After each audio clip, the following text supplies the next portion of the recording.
bener-bener pengalaman yang menegangkan buat gue, orang yang nggak pernah sama sekali namanya off-road.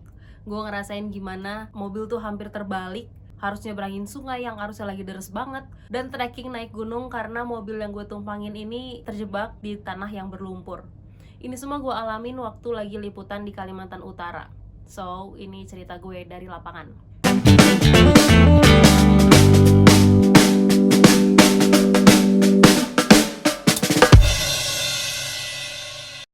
Waktu itu tanggal 14 sampai 16 Agustus 2023, Gubernur Kalimantan Utara Zainal Arifin Paliwang mau meninjau proses pembangunan jalan dari Malinau sampai ke Krayan. Jalan ini tuh nantinya bakal jadi jalan utama untuk masyarakat Krayan ini mendapatkan kebutuhan pokok mereka supaya lebih mudah. Wilayah Krayan ini adalah wilayah yang berbatasan dengan Malaysia. Jadi selama ini masyarakat Krayan itu mengandalkan kebutuhan mereka dari sebagian besar dari Malaysia karena lebih mudah dan lebih murah juga, aksesnya lebih gampang didapatkan. Nah, sementara dari Indonesia, pengiriman barang-barang itu lebih sulit karena harus melalui pesawat perintis. Akibatnya, memang barang-barangnya ini jauh lebih mahal dan ini tuh berpengaruh kepada ekonomi masyarakat Krayan. Tapi kalau dibayangin sih memang nggak mudah untuk membangun jalan sepanjang 200-an kilometer ini, sementara medannya bener-bener berat dan se-ekstrim itu. Nah, rute yang kita lewatin itu adalah dari Malinau ke Desa Semamu, lalu dari Semamu ke Binuang, dan dari Binuang ke Longbawan di Kecamatan Krayan. Dan bener aja, baru perjalanan hari pertama, mobil yang gue tumpangin hampir terbalik. Kalau genjot mundur gimana, Kek? Kalang-kalang. Angkat batu dulu belakang. Mobilnya sih double gardan ya, mobil yang sebenarnya bisa untuk jalur yang sulit atau medan yang berat kayak nanjak. Tapi yang namanya tanah lembek dan licin itu nggak bisa dihindarin, akhirnya mobil kita slip. Dicoba buat naik nggak bisa, dan dicoba akhirnya untuk mundur. Begitu mundur, kena batu yang gede banget sampai ban depan sebelah kiri itu keangkat. Itu isi mobil udah miring semua.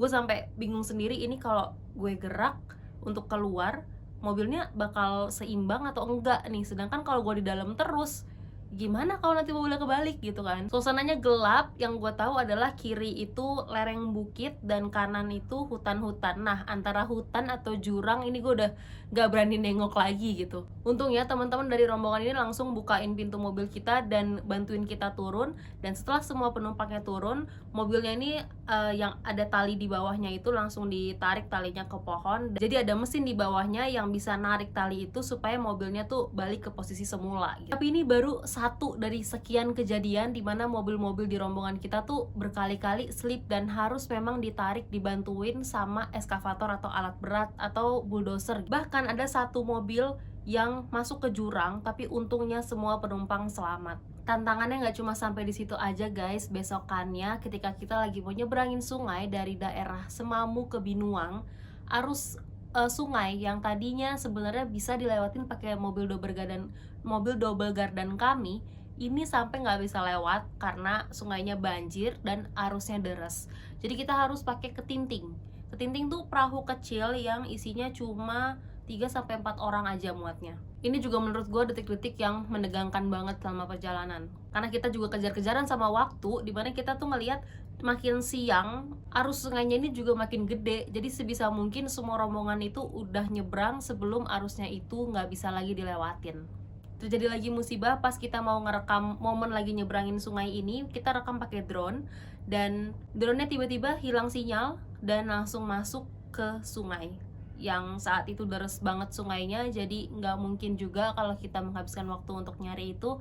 Jadi kita cuma bisa bilang goodbye sama drone kita. Tapi untungnya di penyeberangan sungai yang terakhir dari arah Binuang ke Longbawan, ini ada jembatan gantung yang masih bisa kita lewatin. Walaupun nggak bisa dilewatin pakai mobil, tapi di seberang jalan sana udah disediain mobil yang lainnya untuk mengantarkan kita selama di Longbawan nanti gitu. Jadi kita masih bisa nyebrangin sungai lewat jembatan gantung itu dengan aman. Wih, habis nyebrang sungai, deg-degan. Nggak kayak di Dufan guys, beneran ini mah. Pada hari ketiga perjalanan, sampailah kita akhirnya di Krayan, di Desa Longbawan, yang kita melihat tanda-tanda kehidupan di sana. Nggak lagi cuma ngelihat lereng bukit, hutan yang gelap, dan tanah yang berlumpur, tapi kita bisa lihat ada warga di sana, ada rumah-rumah, dan akhirnya bisa dapat sinyal. Nah, setelah istirahat 1 malam di sana, besoknya kita mengikuti upacara peringatan kemerdekaan ke-78 Republik Indonesia.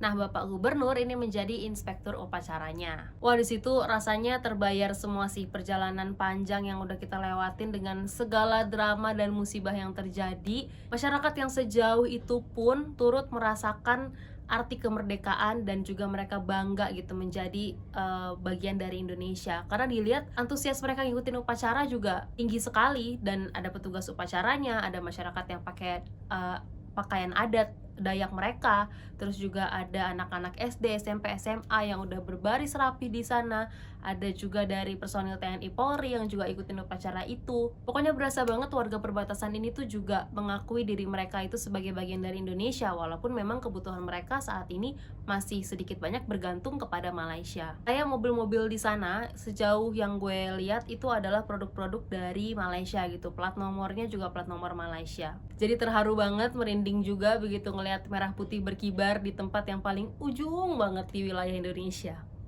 Pak Gubernur juga menyampaikan kepada masyarakat bahwa jalan dari Malinau sampai ke Krayan ini udah terhubung gitu.